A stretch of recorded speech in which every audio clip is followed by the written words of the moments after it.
Welcome, keluarga Higher Than Ever Church. Di podcast Deep Talk with Pastor, kami ingin menjawab setiap pertanyaan-pertanyaan saudara dari sudut pandang Higher Than Ever Church Pastors. So, stay tuned, cause the truth shall set you free. Kebenaran yang kamu ketahui akan memerdekakan kamu. God bless. Shalom keluarga Higher Than Ever Church. Terima kasih saudara bisa ada di tempat ini lagi menyaksikan program acara Deep Talk with Pastor. The truth shall set you free. Kebenaran yang kita ketahui akan memerdekakan kita. Saudara semua, hari ini kita ada satu topik yang baru lagi yang akan kita bahas bersama-sama dengan Pastor Victor. Hari ini sudah hadir di tempat ini. Terima kasih Pastor. Sama-sama Mas Mek. Iya, jadi hari ini kita akan membahas satu pembahasan saudara ya tentang nomaden, jemaat nomaden saudara ya. Nah ini pasti semua bertanya-tanya maksudnya apa ini. Nah kita mau bahas sama-sama nih Pastor tentang jemaat yang berpindah-pindah nih gereja nih. Nah jadi saya mau bertanya nih, ada pertanyaan pertama. Lah boleh gak sih jemaat itu pindah-pindah ke gereja lain, boleh gak Pastor? Ya sebelum jawab pertanyaan itu, sekarang kita akan melihat sebuah kasus dulu di Indonesia ya kasus ya.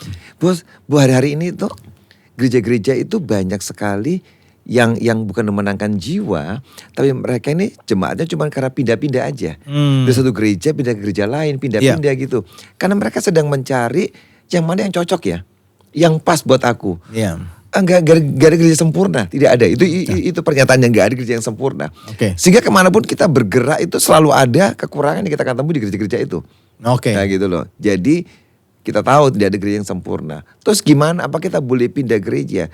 Sebenarnya boleh apa enggak itu boleh sih ya kan? Karena setiap orang itu berhak menentukan kemana dia pengen beribadah. Ya kan? Nah tapi jadi persoalan adalah bukan pindahnya gereja, kadang-kadang alasan-alasan kepindahan gereja, iya kan, yang nggak masuk akal, yang kadang-kadang ya karena ada sesuatu yang ada kan kekanak-kanakan kita. Kita pindah itu bukan karena murni pengen jadi orang yang bertumbuh dalam Tuhan, pengen melayani, bukan, karena mungkin banyak unsurnya adalah masalah perasaan, dilukai, disakiti, jengkel, nggak cocok, harus pindah, bukan karena benar-benar dia tahu kalau aku di gereja itu aku bisa bertumbuh, tertanam di sana, bisa melayani, bukan karena itu. Banyak kasusnya karena perasaan kita. Jadi boleh ya Pastor ya. Nah kalau sehat gak sih sebenarnya orang tuh berpindah-pindah gereja terus tuh Pastor? Kalau orangnya berpindah-pindah pasti gak sehat. Karena gini, kita itu kalau orang dewasa, kita menentukan aku mau di sini pilihlah ya kan. Setelah kamu di situ, kamu merasa aku bisa bertumbuh secara rohani, semuanya oke bagus, ya udah komitmen lah. Karena segala sesuatu itu kalau kita nggak pernah menekuni, kita nggak akan bisa bertumbuh di sana. Kalau kamu pindah-pindah gereja, bagaimana bisa bertumbuh? Gak ada waktu kamu bertumbuh. Karena kamu hanya pengen yang nikmat. Nah itu yang berbahaya. Banyak orang-orang Kristen hari ini yang mencari sebuah kenikmatan sesaat. Yang penting aku enak. Gini loh, kita ikut Tuhan itu bukan untuk cari enaknya loh. Alkitab ngomong follow me. Ikut aku dan take up your cross. Pikul salib dan ikutin aku. Jadi artinya kita kalau mau beribadah di sebuah gereja nggak bisa cari enaknya aja. Tentu ada tantangan, persoalan. Tapi orang dewasa lah yang sanggup. Anak-anak cari semua yang enak, yang nikmat. Sehingga gak bisa komitmen. Orang yang pindah-pindah itu orang yang gak punya komitmen. Tapi kalau orang yang dewasa yang punya komitmen, dia akan berani menentukan mana gereja mana dia mau ikut, bergabung, tertanam di sana, dan dia akan berani menanggung resiko di dalam gereja itu. Iya Pastor, nanti terakhir kita akan bahas nih memilih gereja itu gimana biar gak salah juga nih teman-teman semua yang menyaksikan podcast ini yang mungkin juga hari ini belum ke gereja atau saudara sudah di gereja, biar ini nanti jadi bahan pertimbangan saudara juga nanti untuk nanti aku kira-kira cocok dengan gereja ini sesuai dengan apa yang Tuhan taruh di hati saudara. Nah Pastor, sebenarnya saya mau tanya adalah apa sih pentingnya gereja lokal? Kenapa sih orang harus istilahnya harus ada komitmen di satu gereja gitu? Kenapa sih harus gereja lokal? Pentingnya apa Pastor? Ada banyak reason, alasan untuk seorang berkomitmen di sebuah gereja. Yang pertama, gereja lokal itu di mana kamu itu bisa mengalami pertumbuhan rohani. Karena kan ada seorang gembala, ada pendeta-pendeta di sana. Atau juga ada pelayan-pelayan Tuhan yang bertugas membimbing orang-orang yang jadi anggota di sana.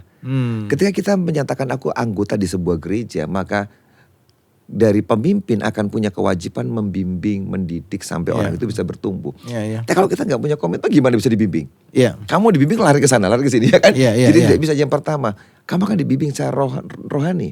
Itu yang pertama. Tapi yang kedua, kamu punya sebuah rumah di mana kamu tuh bisa menceritakan persoalanmu. Jadi bukan cuma dibimbing ya, persoalan. Dan orang bergereja itu kan bukan cuma sekedar kebaktian kan. Ada banyak sisi lain. Misalkan ada ketika kamu punya seorang anak melahirkan, maka minta pendeta mendoakan. Kamu menyerahkan anak. Ada sakramen baptisan di mana kita dibaptis. Nah, kamu kemana? Ya ke sebuah gereja yang di mana kamu berkomitmen. Nanti setelah kamu menikah, juga di situ kamu minta diberkati oleh seorang gembala yang di mana kamu komitmen, ya kan? Kita kan gak bisa sembarangan milik. Aku mau pindah-pindah kemana-mana, ya kan? Jadi gereja lokal itu bukan sekedar tempat kita itu secara rohani dibimbing ya. Ada begitu banyak kebutuhan-kebutuhan yang kita memerlukan pemimpin untuk blessing kita, mendoakan kita, bahkan mengerjakan hal-hal yang berhubungan dengan pemerintahan karena seperti pernikahan itu kan tanpa gereja lokal nggak bisa loh. Karena pemerintah pun akan minta rekomendasi dari gereja. Bener nggak ini orang? Ya gitu. Oke. Jadi setiap jemaat harusnya mereka masuk ke dalam gereja lokal itu harusnya kalau pengen sehat. Tapi kalau aku udah pengen sehat kok, ya gak apa-apa, keliling aja. Tapi kalau orang yang memang dewasa dan pengen sehat, pertumbuhan rohaninya, dia akan berani memilih gereja lokal. Loh, gini loh, memang saya harus mengakui sebagai seorang pendeta ya, bahwa gak ada gereja yang sempurna. Sehingga pasti kalau seorang bergabung di sebuah jemaat, yang mungkin di luar yang kelihatan sempurna ya, di luar ya. Begitu kita sudah masuk ke dalamnya, kita akan tahu kekurangannya, kelemahannya. Dan memang itu gereja itu gak semua sempurna dan yang sempurna. Selalu ada kelebihannya, ada kekurangannya. Bisa gak kita ini melihat secara imbang kelebihan dan kekurangannya? Hidup kita ini aja gak semua sempurna loh. Engkau punya kelebihan, punya kekurangan juga, ya kan? Nah, seringkali orang judge, menghakimi gereja. Dia kok kayak gini gerejanya, gak seperti gue harapkan, ya kan? Harusnya kayak gini, harus gini. Nah, terus kecewa. Lu padahal memang dia mungkin punya kekurangan di area itu, tapi area lain kan bagus, ada bagusnya, ya kan. Jadi semua gereja ada kelemahannya. Ada. Kalau di HT apa sih kelemahannya? Banyak lah. Mungkin satu yang saya bisa harus jujur saya ngomong, kita kurang care mungkin. Kita udah coba mengembangkan kan. Gereja bagus adalah punya tahu kekurangan dan dia bilang bukan menurut tahu, memang itu kekurangan kami. Gak berarti situ. Tapi bagaimana kita itu berani mengubah kekurangan kita untuk belajar menjadi lebih baik. Nah itu gereja yang sehat ya. Tapi gereja gak mau dikritik. Nah itu gereja adalah yang dia punya kekurangan, kalau dikritik, lah ini aku, mau apa kamu? Ya kan? Itu tidak sehat gerejanya. Kita ini, saya menyadari kekurangan kita. Kita kurang care. Ada gereja lain yang lebih care. Saking care-nya luar biasa loh. Sampai jemaat orang di care juga diurusin. Semua diurusin. Sampai saking care-nya. Nah, itu juga yang salah ya. Nah, kita ngerti kita ini kurang care ya, gimana caranya. Makanya kita buat cell group. Untuk apa? Supaya karena seorang satu pendeta kayak saya ini, gak mungkin toh kita bisa care sama 4.000 jemaat. Gak mungkin. Atau 5.000. Gak mungkin. Gimana caranya? Loh, saya kenal mereka. Tapi untuk care kan lebih dalam, untuk ngerti hidup mereka, keadaan mereka, kan gak mungkin. Maka diciptalah sel-sel group. Sehingga di sanalah ada gembala-gembala yang di setiap sel group itu yang bisa menolong, MK-MK, yang bisa mengerti keadaan mereka, kondisi mereka. Saya gak mungkin kalau satu hari saya disuruh mendoakan 100 orang, kan lepas saya. Ya kan, makanya tapi ada gereja-gereja yang hebat, yang harus diakuin, sangat peduli, pendekatan sangat luar biasa. Oke, sekarang saya mau tanya nih Pastor, boleh gak sih seorang itu beribadah atau menjadi anggota di dua gereja yang berbeda nih secara bersamaan? Nah, sebenarnya kalau orang belajar komitmen gitu, itu ya kita harus satu gitu loh. Ya, tapi buat saya satu gereja kita komitmen, tapi tempat lain mungkin sekali-kali kita pengen kayak kita menambah firman, pengen belajar firman, buat saya tidak masalah. Jadi gini, sebagai jemaat saya komitmen sebuah gereja A. Tapi kadang-kadang saya itu pengen ke gereja B. Bukan sebagai jemaat, bukan sebagai apa. Hanya sebagai visitor, pengunjung. Karena aku pengen dengerin. Mungkin ada tamu spesial di gereja itu, aku datang, ya kan? Atau mungkin ada misalkan sebuah persekutuan doa atau KKR sebuah tempat, aku datang kunjungan. Karena dia tujuannya adalah aku nih pengen belajar firman, haus akan Tuhan. Boleh buat saya itu bagus, karena ada jemaat yang punya kelaparan, kehausan yang lebih. Itu bagus, ya kan? Tapi orang itu tahu prioritasku adalah di gereja, karena aku ini ini rumah tanggaku, ini gerejaku. Nah itu orang yang tahu diri. Dia tahu ini rumahku, yang sana cuman sekedar visitor, kunjungan aja untuk dapatkan firman. Itu tidak masalah. Karena semua kita itu perlu kok. Karena kalau kita cuma dapat satu sumber juga dari gembala terus satu aja, ya cuman itu pengetahuan kita. Tapi kalau kita dapatkan dari hamba Tuhan lain, itu membuat kita itu makin kaya bertumbuh. Nah gitu. Tapi banyak pendeta takut karena gini, jangan-jangan sana lebih bagus ya, terus dia pindah ya kan. Nah itu ketakutan itu manusiawi, ketakutan itu. Itu ada gembala-gembala, pendeta-pendeta yang takut. Jangan sampai jemaatnya ini ke gereja lain sebagai pengunjung. Tapi kok enak ya gerejanya ya. Terus tiba-tiba nyantol. Nah makanya timbullah larangan. Udah jangan.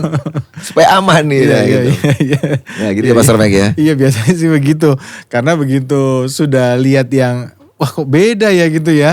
Karena kan biasanya rumput tetangga lebih hijau ya. Gitu. Kok ini lebih bersinar. Ini kalau lebih terang. AC-nya lebih dingin. Ya itu dia. Jadi kadang itu bahaya juga ya. Tapi yang pasti diusahakan jangan ya, untuk aktif di dua tempat pasti jangan. Jangan, karena gini, itu artinya kita itu jadi orang yang opportunities. Artinya apa? Orang yang selalu cari kesempatan aja yang bagus. Kalau sana kesempatan bagus, gue di sana. Di sini bagus ini. Jadi kamu lompat-lompat selalu cari tempat yang bagus, yang buat kamu menguntungkan. Padahal kita bergereja, berjemaat itu bukan cuma cari keuntungan loh. Kita pun harus punya sumbangsih di tempat di mana kita tertanam. Gitu loh. Ya kan? Jadi bukan cuma aku pengen ambil ini tapi kita itu justru harus memberi sesuatu sumbangsi kamu buat gereja. Dengan pelayanan, memberikan waktu kamu. Gila itu yang kita, itu orang yang sehat, yang dewasa. Karena kadang saya dengar juga ada jemaat juga yang dia gereja di sini karena dapat ini sumbangan, dapat sembako, udah muter aja gerejanya, karena dapat ini hari Senin, dapat ini Selasa ini udah dapat semua, jadi komplit. Tapi itu kalau yang kayak gitu tuh motivasinya beda. Memang gini, saya sebagai gembala saya tuh menyadari ada jemaat-jemaat itu yang hidupnya sederhana ya, bahkan di bawah garis rata-rata, yang mereka mungkin nggak punya pekerjaan. Saya tuh bisa belajar mengerti jemaat ya, yang memang hidup mereka sangat susah ya. Sehingga mereka datang ibadah itu, satu memang betul pengen ditolong Tuhan, tahu itu yang pertama. Tapi yang kedua mereka juga memperhitungkan hal ekonomi. Oh di gereja ini gereja besar, tiap bulan tuh ada bantuannya nih, gue di sini. Nanti di hari lain gereja itu juga ada bantuan, gue komentar sana juga. Jadi sebenarnya motivasinya tuh ya tadi itu urusan ekonomi. Di sini dapat sumbangan ini, yang sana dapat sumbangan ini, makanya dia keliling. Rajin banget ke gereja. Tapi motivasinya adalah cari itu urusan ekonomi. Urusan makanan, urusan apa, bantuan, gitu urusannya. Tapi sebenarnya ya sudah, ya enggak apa-apa. Tapi ya karena gini, karena mereka emang orang yang sederhana, sangat miskin ya. Saya bisa memahami. Kadang-kadang saya itu bisa merefleksikan itu dengan diri saya. Seandainya saya di pihak dia, ada di posisi dia, mungkin saya juga mengerjakan hal yang sama loh. Karena buat saya itu makan susah banget. Untuk bisa bertahan hidup susah banget. Sementara ada gereja yang murah hati ya, yang memberikan itu. Makanya dia akhirnya sampai ke sana, ya kan? Karena memang hidupnya itu susah. Dan apakah dengan dia keliling itu tambah kaya? Enggak juga sih ya kan? Ya memang hanya untuk bisa survive, bertahan hidup. Survive, sampai mereka melakukan itu semua. Dan kadang kita yang lebih punya duit ini, kita marah. Lu ngapain gitu? Komitmen di sini aja, ya kan? Kalau belajar mengerti, mereka sedang survive dengan hidupnya untuk makan aja. Cuman itu pikiran mereka kadang-kadang kok. Bagaimana kalian bertahan buat makan itu? Oke. Ya, selain daripada itu nggak boleh pindah-pindah gereja. Oke, Pastor, saya ini ada list beberapa masalah yang sering dihadapi jemaat sehingga pindah gereja nih, Pastor. Nanti kita akan coba lihat satu-satu dan mungkin Pastor Victor bisa tanggapi ya. Yang pertama ini alasannya adalah tidak merasakan ada pertumbuhan rohani di gereja yang lama. Nah, tadi kan juga Pastor Victor bilang kalau di situ kamu tidak bertumbuh gimana tuh? Kalau pindahnya karena aku tidak bertumbuh di sini, aku harus cari tempat yang lain. Maka ini gimana nih masalah ini, Pastor? Kalau saya bisa memahami tentang hal itu, karena gini, ada juga jemaat-jemaat HTI ini yang pindah ke tempat lain. Saya tahu mereka ngomong sama saya baik-baik, dan saya rilis, saya lepas, gak apa-apa. Pak, gimana perasaannya ketika melepas? Ya rasanya juga gimana ya, saya kan manusia. Kalau ada jemaat yang baik-baik nggak ada masalah, tiba-tiba Pak pamit mau gitu, akhirnya saya lepas juga. Tapi alasan mereka adalah bukan karena itu, karena mereka secara rumah ya. Kalau ke HT terlalu jauh, ke sana lebih dekat. Oke lah, tidak apa-apa lah. Jadi nggak ada permusuhan sebenarnya ya kan? Tapi kadang-kadang ada alasan-alasan seperti itu. Misalkan aku bertumbuh karena gini, setiap gereja punya karakteristik sendiri. Ya, atau yang istilah kerennya punya DNA sendiri, ya kan? Gereja ini di sini. Ya, jadi orang nggak bisa ngomongin itu yang perfect itu gereja ini, nggak ada. Saya mengakui bahwa tidak ada gereja perfect. Nggak. Setiap gereja punya karakteristik. Nah, kamu itu cocok yang mana? Gitu loh. Ada orang yang sifatnya, bawaannya adalah dia lebih suka gereja yang tenang, pengajaran yang tenang. Loh, gak apa-apa. Lu cari gereja yang cocok, yang tenang, yang cocok dengan hatimu. Sehingga di sana kamu bisa enjoy. Jadi hari Minggu itu jadi hari kesenangan. Karena gini, aku mau ibadah lagi minggu ini. Ketemu lagi dengan pendeta ini, enak nih. Aku suka dengan pengajarannya, aku suka dengan apa yang dia sampaikan, sehingga dia tuh enjoy. Datang ke situ dan pulang itu diberkati. Nah, itu penting, jadi sebuah poin. Nah, kalau kamu di gereja tidak pernah bisa enjoy, ya kan? Aku terusnya datang ke situ siksaan. Lu ngapain lu gereja? Kita harus datang itu dengan sukacita sehingga kita pulang diberkati. Dan kamu pun akan belajar firman dan mulai bertumbuh dan mau terlibat. Aku mau ikut bantu pelayanan di sini. Nah, ciri-ciri orang yang dewasa yang bertumbuh adalah dia bukan cuma receive, penerima, tapi dia mulai ngomong, aku bisa bantu apa di gereja ini ya. Itu orang dewasa. Oh, entah di banyak pelayanan sekolah minggu kayak, di pemuda, di musik, di pelayanan sosial, dia akan coba terlibat di banyak hal karena dia merasa aku ini dewasa dan harus mulai buat sesuatu untuk orang-orang di sekitar. Jadi tentukan mana yang cocok dengan diri kita, gitu. Ada orang yang cocok dengan HTE mungkin yang lebih lebih live hidup ya, lebih semangat, di worship, cocoknya di khotbah-khotbah yang cukup keras, ya kan kita tanpa tedeng aling-aling bisa berani banget ngomong, lu pelit ya, bertobat ya, lu kayak gini ya, lu jangan berzina gini, ya kan. Nah, buat orang-orang tertentu kan nggak mau, tidak apa-apa. Cari sebuah gereja yang buat kamu tuh cocok. Yang penting rohmu itu bisa benar-benar hidup loh ya. Ya, jangan nyari kenyamanan. Salah. Harusnya kamu cari gereja kamu bertumbuh rohanimu. Loh, kamu cari kenyamanan. Oh, enak kok, nyaman. Kenapa? Cuma sejam kebaktiannya. Cuma penting lo bisa pulang, bisa makan cepat-cepat. Nah, itu buka itu bayi itu. Saya mau ngomong itu Kristen bayi itu. Yang cari kenyamanan ke gereja. Yang penting lu selesaikan ibadah, udah setoran kan, absen loh. Sama Tuhan udah datang ke ibadah ya hari ini. Lah itu anak-anak. Harusnya sampai kamu tuh kalian pertumbuhan. Kalau di gereja yang tenang, slow, bertumbuh silakan. Kalau kamu bertumbuh di gereja yang semangat gitu, datanglah ke sana. Atau kamu ada di gereja yang seperti apa gitu, yang komunitasnya benar-benar akrab, ada gitu ya. Dan kamu bertumbuh secara rohani, ke sana aja, nggak apa-apa. Jadi masing-masing kita menentukan. Yang mana yang bisa membuat kamu bertumbuh jadi orang dewasa dalam Tuhan. Karena Tuhan cari itu loh.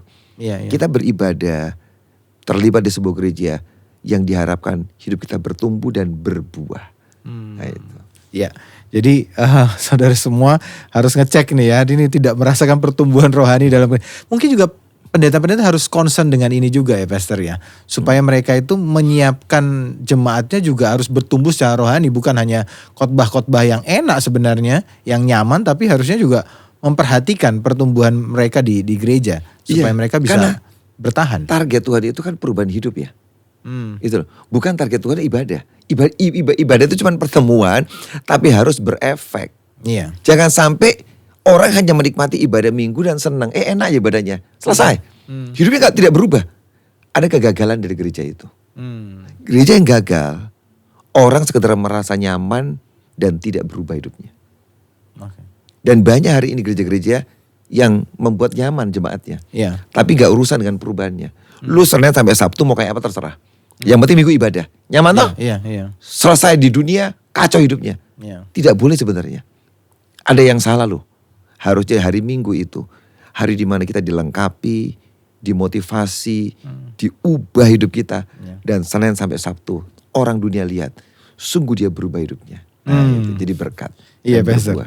Oke, Pastor yang kedua nih. Kenapa tidak mau pindah gereja nih katanya nih? Tidak ada komunitas yang mendukung di situ. Jadi banyak orang-orang yang merasa dia berpindah kepada, kan sebenarnya orang ke gereja kan harusnya cari Tuhan ya, Pastor, kok cari komunitas. Cari komunitas gitu loh. Harusnya gimana sih? Ya, betul. Nomor 1 kita mencari Tuhan untuk beribadah. Tapi kedua betul sih, orang-orang kadang-kadang pengen ada pertemanan. Ya kan, karena kita kan as a family, gereja itu. Jadi mereka kadang-kadang perlu komunitas. Tapi kadang-kadang itu orang sulit menemukan. Sebenarnya nggak sulit. Ini karena ada gereja-gereja yang kamu dicariin, tapi ada gereja-gereja yang kamu berani mendatangi gitu loh, ya kan? Jadi harus dua-dua berjalan. Kalau kamu nggak dicari, kenapa kamu nggak mendatangi sebuah komunitas? Ya kan, aku bergabung di cell group ini ya. Boleh gak aku bergabung? Oh boleh. Boleh gak aku bergabung di pelayanan ini ya? Misalkan dia lihat ada pelayanan ya kayak Usher apa, bisa aku bergabung?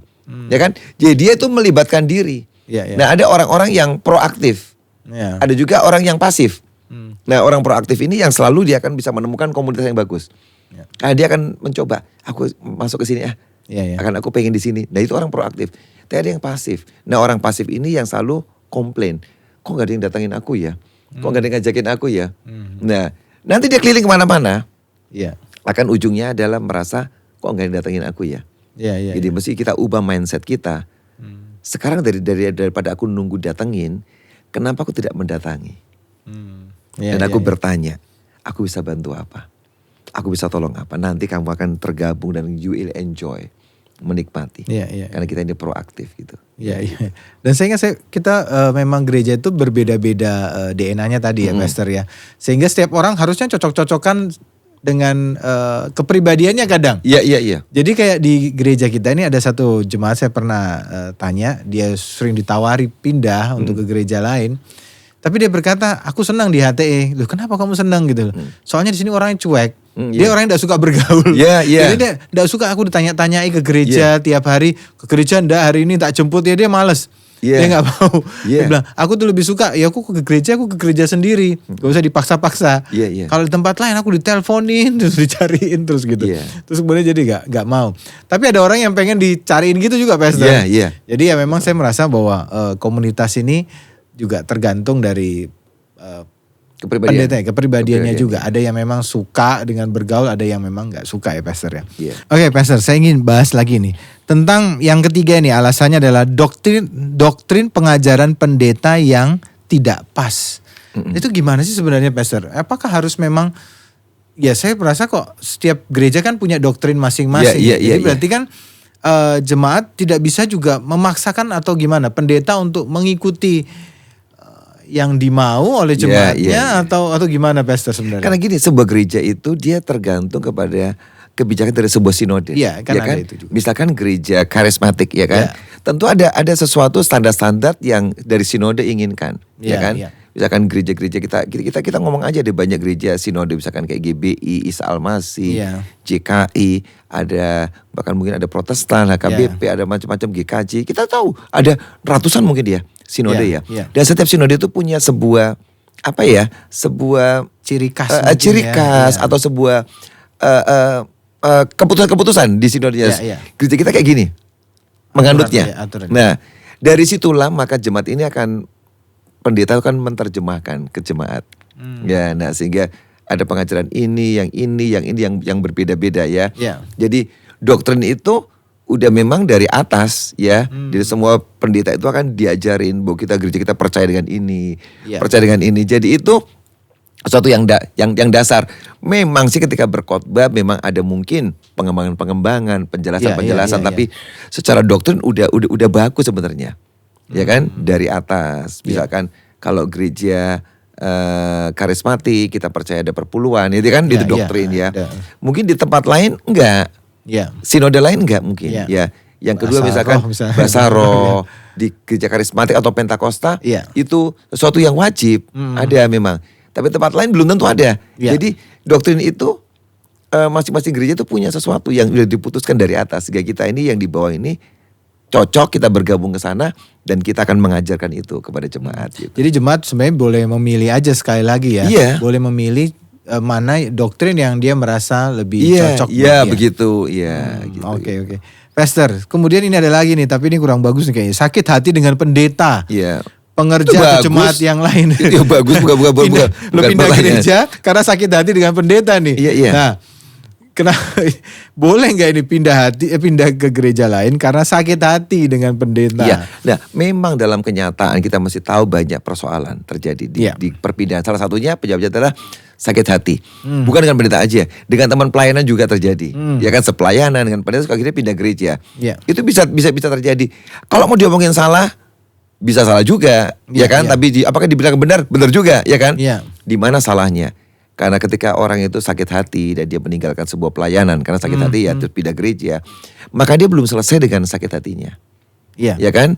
Ketika dia pindah ke tempat lain, dia mungkin merasa segini lebih baik pendetanya. Yang sana menyakitkan, ya kan? Sampai di sana, apakah pendeta itu yang dia banggakan itu terus sempurna yang dia harapkan? Kadang-kadang dia akan berbuat yang tidak diharapkan. Dia akan sakit lagi. Ya, kenapa kita sakit hati? Karena ada sesuatu yang tidak kita harapkan terjadi. Ya, kita berharap disambut sama pendetanya, kok enggak? Kita berharap pendetanya ramah dengan kita, kok enggak? Kita berharap pendetanya akan bilang, oh kamu baik, kamu berdosa nggak apa-apa. Tiba-tiba dihardik, kan sakit. Dia tidak sesuai dengan harapan kita. Kita akan dari kemana-mana, kita nggak bisa mengharapkan manusia itu nanti bisa mengikuti semua keinginan kita. Nah, sakit hati itu hal yang banyak terjadi di gereja. Perpindahan saya mendengarkan yang terluka, yang sakit. Pendetanya juga sakit, ya kan? Terus pendeta mau keluar udah saat tinggal jemaat. Aku tak pindah karena aku sakit hati dengan jemaat. Enggak, kalau pendeta harus lebih kuat. Walaupun disakiti jemaat, tetap dia akan stay, ya kan? Tapi jemaat emang lebih bisa milih pindah gereja.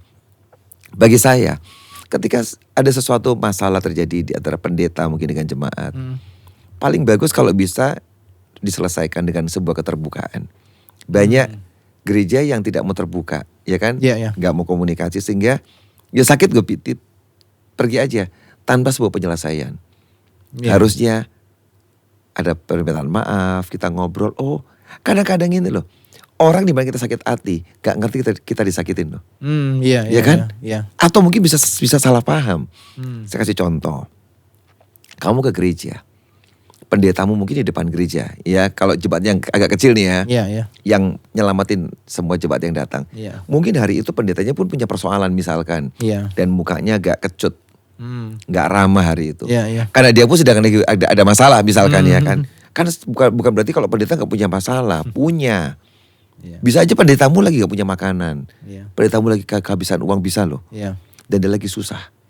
Kamu datang hari Minggu, dia selamatin kamu dengan tidak tersenyum. Kamu kan tersinggung, kecewa tak? Pendeta kenapa ya hari ini kok tidak ramah sama aku? Kok dia seperti ini sikapnya? Kamu terluka. Loh, harusnya terus kamu nyimpen. Gue pindah gereja aja. Berarti pendetaku sama aku tidak ramah. Dan tiba-tiba muncul pikiran liar. Mungkin aku miskin ya. Mungkin aku gini. Semua muncul. Gue pindah aja. Loh, sebenarnya masalahnya kan kecil ya. Cuman gara-gara kamu diselamatin, hari itu pendeta mukanya nggak terlalu ramah. Karena dia pun ada masalah. Kenapa kita nggak ngomong baik-baik, Pak? Kenapa gini? Kalau kita bisa menyelesaikan ini loh, orang Indonesia itu kadang-kadang susah ngomong. Kita ngomong dijelaskan, oh gitu ternyata ya. Loh, saya pun pernah ngalami loh. Saya satu kali di restoran, ada jemaat di rumah makan ya, jemaat bilang, aku di Pak Victor kok nggak nyapa aku ya? Loh, saya tuh nggak ngerti kalau dia tuh jemaat. Gitu loh, sombong pendetanya gini-gini. Saya kata jadi saya tenang aja. Akhirnya saya kasih tahu nggak, aku tuh nggak kenal loh. Bagaimana aku bisa menyapa? Buat jemaat itu yang kenal saya merasa sombong ya kan? Kalau pendeta aku nggak nyapa, padahal saya tuh nggak ngerti. Kan banyak orang ya kan? Jemaat. Nah itu kan dia merasa terluka. Kok aku jemaat tidak disapa, aku tak pindah gereja aja. Waktu kasih understanding, oh gitu. Ya beres toh, selesai. Ya kan? Dulu ada masalah juga. Pelayan Tuhan, kayaknya kok enggak ramah, melayani Tuhan kok kayak gitu. kok aku lewat di depannya dibiarin. Setelah ditanya kenapa sih kok dia kayak gitu, nyata dia matanya nggak bener. Dia tuh kacamatanya tebel. Dia tuh udah pakai kacamata nggak bisa lihat. Sehingga dia nggak disapa, dia marah. Loh, kadang-kadang ya ada hal kecil yang nggak berguna, nggak mutu itu loh, yang buat orang terluka dan jengkel dan disimpan. Bagusnya ngomong, diomongin. Kita ngobrol. Dengan obrolan itulah seorang gembala, seorang hamba Tuhan dengan jemaatnya bisa, oh ternyata seperti ini. Ada pengenalan, sehingga semua salah paham itu bisa terhindari. Ya gini aja, tidak usah pindah gereja. Karena pindahnya bukan gara-gara gak cocok dengan firman, cuma gara-gara hal-hal gitu sakit hati. Ya kan sayang. Orang yang sakit hati pindah ke tempat lain pun nanti dia gak cocok, karena memang DNA dia cocok di gereja itu sebenarnya loh. Cuman gara-gara jengkel dengan pendeta atau dengan pelayan Tuhan. Sesama pelayan nih ya, misalkan di tim musik, dia jengkel nih dengan leadernya, misal leadernya ini dia nggak dikasih jatah pelayanan misalkan, yang lain kok sering aku nggak, ya sakit hati, aku minta pindah. Atau keseringan dikasih, aku capek loh ini, dia enak yang lain, santai-santai semua aku jengkel, pindah gereja. Bisa, ada begitu banyak reason, alasan untuk kita pindah gereja. Ada banyak alasan. Padahal harusnya diselesaikan dulu secara hati gitu ya. Itu paling hatinya harus diberesi dulu. Kalaupun pindah tadi ya adalah tujuannya adalah untuk bertumbuh yang lebih besar lagi. Kalau atau memang akhirnya selesaikan dengan kita ngomong, ketemu, obrolan itu akan mencairkan semua. Pastor, kalau ini ada yang juga berkata pindah gereja karena diiming-imingi pelayanan di gereja lain. Jadi di sini ndak terlalu kepake mungkin ya, karena biasa kalau di gereja besar tuh kan banyak persaingan, banyak sekali orang, sehingga seringkali tidak kepake lah istilah gitu, apalagi secara standar mungkin kan pasti tenaga ahlinya lebih banyak nih, jago-jagonya lebih banyak kalau di gereja yang besar. Sehingga tiba-tiba ditawari oleh gereja yang lain untuk pindah. Nah itu gimana sih Pastor? Sebenarnya pelayan itu harus gimana sih? Kan harus ada standar juga dari Paulus ya. Iya betul. Tapi seringkali langsung diajak pindah dan dikasih jabatan atau posisi tertentu yang membuat dia jadi, wah ini dihargailah di gereja yang lain. Sebenarnya memang ini jujur kita ngomong, ada gereja-gereja memang seperti yang selalu memanfaatkan sebuah situasi yang kosong ya kan. Memanfaatkan situasi yang tidak enak sebuah gereja. Karena mereka selalu akan menjanjikan, ke tempatku aja. Ini enak di tempatku loh, tak kasih kedudukan, tak kasih fasilitas, kasih ini. Sampai kadang-kadang itu ya saya tuh tidak masuk akal ya. Tak siapin parkir bagus buat kamu. Kan di gereja itu kan parkirnya jauh ya. Tempat tak kasih parkir yang paling dekat. Ada VIP parkir. Saya bilang crazy.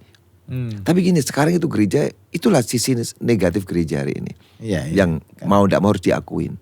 Ada banyak orang-orang yang memanfaatkan semua keadaan. Apalagi kalau ketemu sama orang-orang yang kaya. Yang dia ngerti, wah di gereja sana kamu kan kurang dihargai, cuma biasa jadi jemaat biasa. Tempatku enggak loh. Kita kasih kamu VIP kursi, VIP spesial. We will treat you, kami akan perlakukan kamu dengan spesial.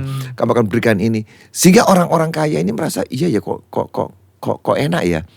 Di tempatku aku biasa. Di sana kok akan ditreatment dengan sangat bagus. Dihormati. Kita ke gereja itu mau apa seperti itu? Itu yang saya bingungkan. Tapi itulah kenyataan gereja.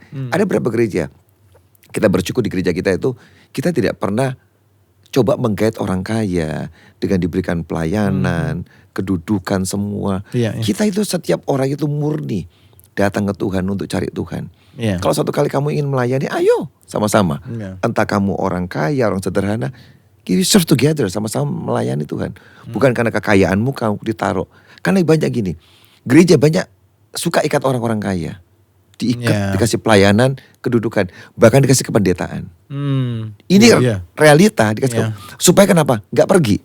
Ya ini kan kaya, potensi nih di gereja. Yang nyumbang banyak, diikat dengan dikasih kependetaan. Dan ujungnya menghancurkan orang itu. Saya lihat berapa banyak orang-orang kaya yang dikasih kedudukan, kasih kependetaan. Karena urusan itu takut hilang. Dan orang itu kita menghancurkan orang itu. Karena bukan panggilannya. Karena bukan panggilan. Supaya mengikat. Karena aku sungkan atau pindah udah jadi pendeta di sini kok. Walaupun dia tuh gak punya panggilan, gak punya urapan. Yang penting aku punya status pendeta. Di sini supaya aku tuh diamankan di sini. Lah itu kenyataan. Itu sisi gelap gereja sih. Gitu. beberapa jemaat juga. Nanti kita buat podcast sisi gelap gereja. Ya, dark side of the church. Loh, gini, karena saya ini kan gembala, di mana orang cerita, konseling. Jadi saya tuh ngerti banget sisi gelap gereja. Ya kan? Tapi kadang-kadang kita tidak perlu ngomong di podcast lah, enak. Sisi gelap gereja, ya kan? Tapi kalau saudara tertarik saya akan bicara. Sisi gelap gereja. Ya komen, sisi gelap gereja. Wah Pak, gimana Pak, dibuka semua? Ya, kita tidak usah berlebihan lah. Kita tahu, harus saya menyadari gereja punya sisi gelap. Bahkan ada jemaat yang cerita. Nah, tapi ini jemaat dewasa ya. Dia tuh cerita gini, pastor aku tuh ketemu pendeta ini gereja lain. Aku ditawarin loh. Kamu sini aja kebaktian tempatku. Nanti ada fasilitas buat kamu. Kami welcome kamu loh. Kamu kedudukan ini, kamu kasih ini buat kamu. Pindah sini aja. Lebih enak ngapain kamu di gereja itu. Loh saudara, ketika saya diceritain itu, bersyukur ini jemaat dewasa ya. Yang dia ngerti aku ditempatkan Tuhan di KTE. Sudah tumbuh, sudah melayani. Dia bilang enggak Pak. Saya tawar apa saya enggak. Saya tetap di gereja ini karena saya udah cocok, saya bisa melayani, saya terlibat dan hidup saya ini sungguh berubah. Nah itu yang saya senang. Dia bilang aku hidupku berubah loh di sini. Dulu aku kacau. Ketika aku bergabung di gereja ini, aku digembalakan, dinasehati, hidupku berubah. Makanya aku nggak mau, walaupun aku ditawarin semua fasilitas yang bagus-bagus. Dia nggak mau. Itu dewasa. Nah, kenapa dia ditawarin? Nah ini juga gereja-gereja itu dark side of the church. Dia kenapa mengejar orang ini? Karena dia cium orang ini, bukan dicium beneran ya. Dia mencium orangnya punya uang banyak. Itu dia persoalan. Ini peringatan juga buat semua yang nonton, termasuk para hamba Tuhan ya. Saudara, jangan kamu menginginkan jemaat orang lain, gereja lain yang kaya. Loh, karena kita kadang-kadang pendeta itu bahaya loh. Ya hati kita ngeliat ini orang kaya. Coba kita orang Jawa bilang diuju-ujui, dirayu, dideketin supaya pindah gereja. Dan itu saya tahu beberapa gereja itu kayak gitu pendetanya, ngajak orang makan siang, ngajak makan malam, untuk mengikat orang itu supaya pindah gereja, because rich, karena kaya. Coba orang itu orang miskin. Ngapain kita datengin dia? Karena orang ini miskin, gak punya apa-apa. Kamu kurang kaya sih, gak ada yang cari kamu. Karena kamu kaya, dikejar. Nah itu motivasi yang salah banget. Tapi kalau orang ini dewasa, mau dirayu apa, dia tetap no. Aku udah punya rumah, aku udah punya ini, dan aku akan tetap komit dan setia. Itu orang hebat, dewasa. Padahal gereja harusnya memenangkan jiwa-jiwa, malah fokusnya memenangkan jemaat orang lain. Dan tidak satu loh itu pendeta model gitu. Saya teman-teman itu pada cerita, Pak saya dipanggil sama ini karena dia coba mendekati saya, ke saya aja yang ini. Itu benar-benar. Gereja jadi saya tuh ngeri melihat pendeta. Saya pendeta. Tapi saya ngeri lihat teman-teman saya sama pendeta yang bersikap kayak gitu. Saya bilang Tuhan kok bisa ya? Makanya kita jaga hati itu sangat susah banget ya.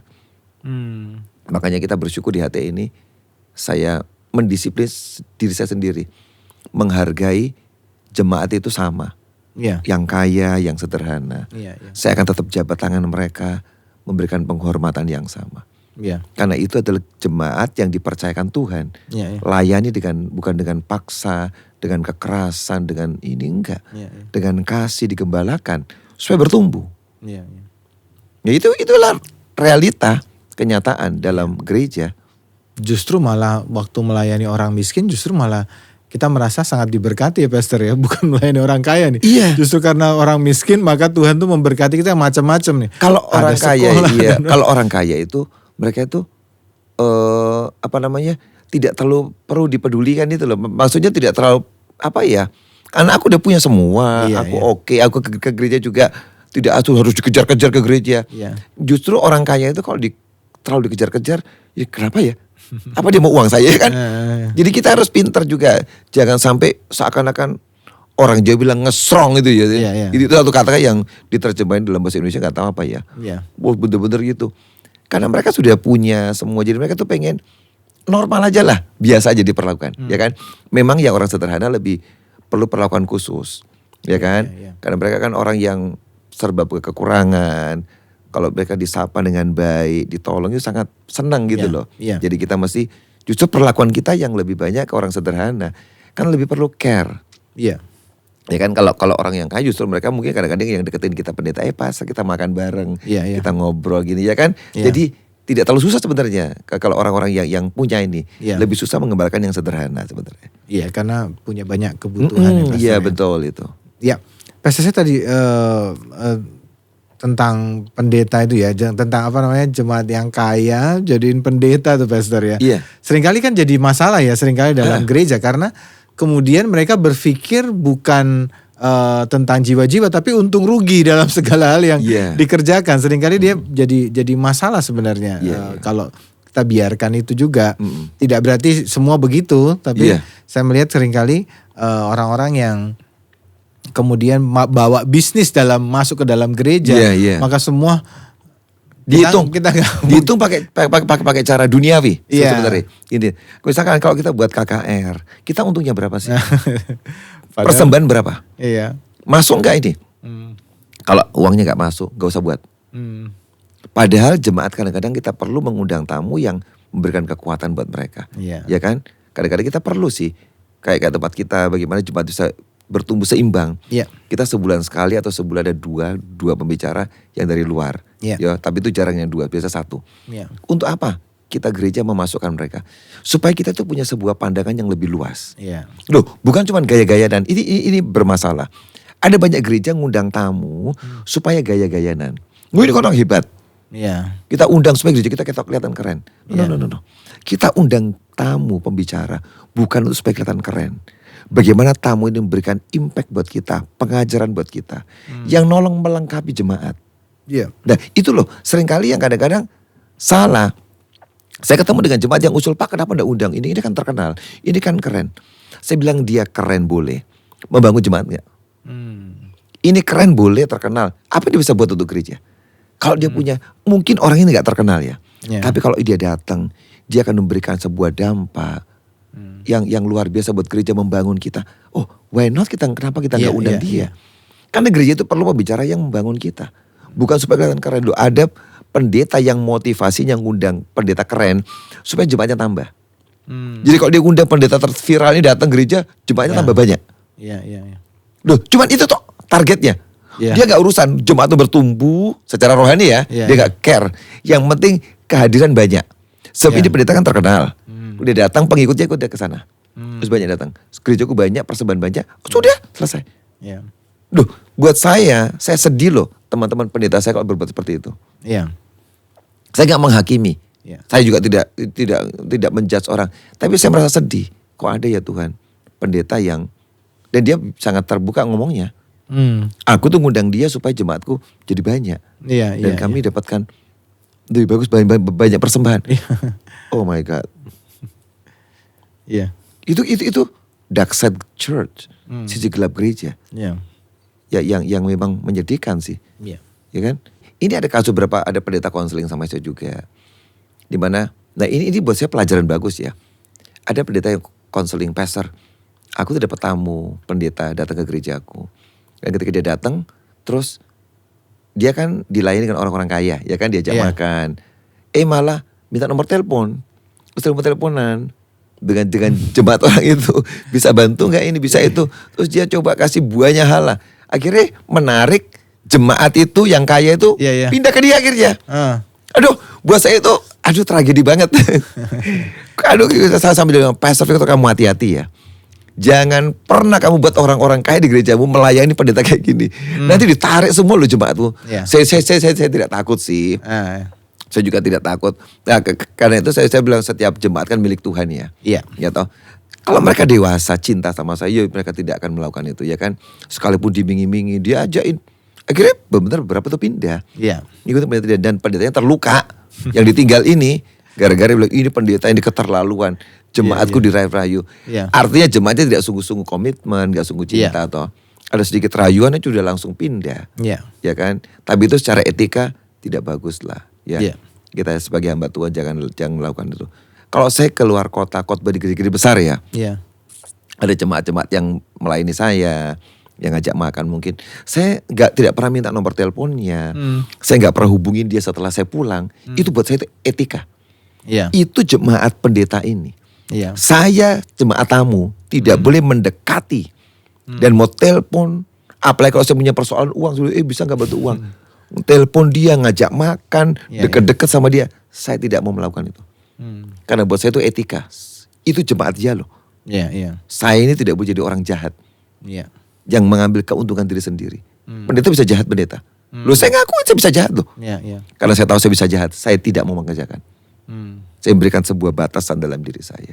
Iya. Tapi yang pasti setiap gereja silahkan mengembangkan diri masing-masing. Iya. Biar orang sendiri yang melihat, ya terserah itu pilihan orang. Tapi bukan dari kita pendeta yang menarik orang untuk masuk dengan cara mengiming-imingi. Kalau sampai ada yang datang ke gereja kita kan nggak tidak bisa tahu. Loh, kita kan tidak tahu. Yang datang siapa, kita nggak kenal. Iya. Tiba-tiba ada orang muncul, datang di gereja, bergabung. Tiba-tiba, pastor saya mau di sini, berjemaat di sini. Gak boleh pergi. Ya nggak mungkin juga. Iya. Ya kan? Nah, kalau kita nggak salah, kita nggak tahu. Tiba-tiba orang berkunjung ke gereja, datang dan berkata, aku udah lama nggak ke gereja, aku udah ini dari luar kota, dari apa, mau bergabung. Oh ya silakan. Iya. Yuk dicoba dulu, cocok nggak? Coba bersama, bagus, berkembang, bertumbuh, ikut pelayanan. Ya sudahlah, jadi natural. Iya. Kita nggak janjiin, kesini aja, kasih ini loh. Enggak, tidak ada. Berkembanglah secara natural. Setelah dia bergabung dengan gereja, bertumbuh rohaninya, dia melayani, itu natural. Iya. Nggak ada janji-janji yang hebat-hebat.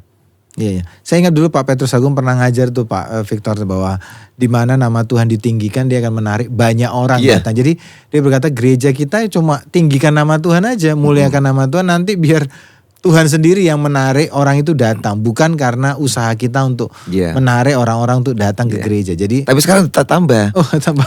Tuhan ditinggikan dan fasilitas ditinggikan. Oh iya. Fasilitas. Dalam kenyataan. Itu fasilitas, kalau gereja ini ada fasilitasnya ini. Itu orang lebih tertarik di gerejaku tuh panas, udah enak. Kecil panas gini. Wah, gereja ini gede. Makasih gitu loh. Ya kan? Sehingga banyak. Tapi itu kalau orang cuma cari fasilitas, salah juga sih ke gereja. Ya toh? Harusnya dia murni, cari pertumbuhan secara rohani. Dia bertumbuh. Apakah di gereja yang kecil sederhana nggak bisa bertumbuh? Bisa. Saya ketemu banyak, saya kan melayani banyak gereja kecil, ya kan, datangin mereka. Saya lihat orang-orang bisa bertumbuh di sana kok. Jadi no reason, nggak ada alasan harus gereja besar bisa bertumbuh, enggak. Gereja kecil pun bisa bertumbuh. Kalau dikelola dengan setia, hamba Tuhannya, pelayan-pelayan Tuhan, jemaat sama-sama bersatu, sungguh-sungguh, itu gereja bisa punya potensi berkembang. Oh, kita aja dari kecil ya kan, pelan-pelan bisa berkembang. Karena kalau kita serius mengurusin jemaat. Oke Pastor, ini penegasan aja saya mau tanya. Kondisi atau alasan seperti apa sih yang dibenarkan secara alkitabiah supaya seorang itu memutuskan pindah gereja? Apa yang membenarkan itu? Kira-kira ada beberapa hal aja yang jadi pertimbangan kalau mau pindah, tapi ya harusnya ini ya alasannya gitu. Ya, ada orang-orang yang saya lihat dia nggak ada masalah di sebuah gereja, tidak ada masalah. Semua baik, dan tiba-tiba dia mungkin salah satunya mungkin ada dorongan dalam hati. Kamu pindahlah ke gereja ini, ya kan? Ada dorongan Roh Kudus. Iya. Kita juga tidak tahu, itu kan urusan dia dengan Tuhan. Kita tidak bisa menjudge orang itu. Oh kamu sesat, dengar sembarangan, enggak. Dia yakin banget dan dia mengerjakan. Dan ketika dia lakukan itu, dia alami pertumbuhan yang luar biasa. Dia bilang, aku dulu tak pikir sudah oke. Sekarang kok pindah gereja ini, kok aku makin bertumbuh, makin bagus. Dengan gereja lamaku, aku gak musuhan loh. Iya. Buktinya adalah gereja lamaku masih selalu welcome. Gitu loh. Kapan mau balik boleh, ya kan? Artinya kan tidak ada permusuhan. Sampai gereja lama tetap ngundang, welcome. Oh enggak, aku pindah. Ya udah, kalau emang dorongan Roh Kudus, supaya kamu ini bisa, potensi dalam bisa berkeluar. Nah, bisa. Nah, itulah. Reason pertama adalah emang alasan itu. Alasan yang kedua ada asalan pertumbuhan secara rohani, ya kan? Kalau di sana semua potensiku tuh lebih bisa berkembang, bisa keluar, bisa muncul. Aku punya banyak talenta. Yang aku coba kerjakan di sini kok nggak bisa ya, stuck ya. Nah, tapi kalau aku di gereja yang satu ini, kayaknya aku tuh lebih bisa muncul semua apa yang Tuhan punya calling. Loh, ada orang loh yang nekat. Dia tetap stay di sebuah tempat, callingnya tuh tidak jalan semua. Nggak bisa, tapi dia tuh nekat, ya udah aku mau setia di sini, pokoknya. Tapi talentanya nggak dikembangkan semua, gitu loh. Misalkan ada orang punya pemain saksofon ini, misalkan ya, gereja di tempat yang nggak dilarang, nggak bisa main. Akhirnya dia gimana aku ya? Iya. Nah, terus piye kamu itu? Yus udah sampai mati di situ aja. Iya. Salah juga sih, dia punya potensi, kemampuan nggak bisa dikembangkan di situ. Akibatnya dia nggak bisa ngelayani. Iya. Dia bukan main keyboard, dia cuma bisa saksofon mungkin. Iya. Sementara di gereja itu cuma diperlukan main piano atau misalkan. Iya. Dia nggak diperlukan. Terus aku gimana potensiku ya? Maka orang itu kadang-kadang dia cari tempat yang di mana aku tuh bisa diwadahi. Bukan kan dia jahat, bukan karena sakit hati loh. Iya. Bagaimana aku bisa bertumbuh dan bisa terlibat di pelayanan. Akhirnya dia ketemukan gereja yang bagus, bisa berkembang jadi orang yang hebat. Kan luar biasa.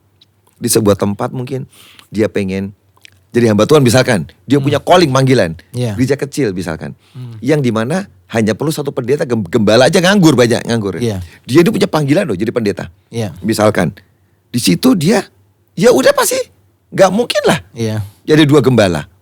Jadi akibatnya potensi yang besar ini jadi pendeta nggak bisa. Dia pindah gereja. Oh ya boleh aja. Di tempat yang dimana dia nanti bisa dipakai potensinya itu. Jadi seorang hamba Tuhan muda mungkin atau jadi pemimpin apa. Karena di tempatnya itu nggak mungkin. Memang gembalanya satu ya sudah. Dan memang belum perlu tenaga banyak. Perlu gembala satu tok yang khotbah 1 minggu sekali. Lah dia akibatnya apa dia mau stay sampai dia mati tanpa mengembangkan calling Tuhan. Gak apa aku setia, tapi callingnya nggak jalan. Atau dia Tuhan, kau mau kemana aku? Loh dari itu kita nggak bisa menyalahkan loh. We cannot judge. Kita nggak bisa menghakimi orang. Lu nggak setia, tidak bisa. Akibatnya sudah dia pindah ke sebuah tempat yang memerlukan dan dia bisa berkembang potensinya itu mengerjakan potensi. Oke, Pastor, itu yang saya rasa sudah cukup semua kita membahas tentang perpindahan gereja orang-orang ini, gereja jemaat nomaden members di Batam Nomaden. Terima kasih Pastor Victor buat sama-sama. waktunya. Shalom saudara semuanya, sampai jumpa minggu depan. Tuhan Yesus memberkati. God bless.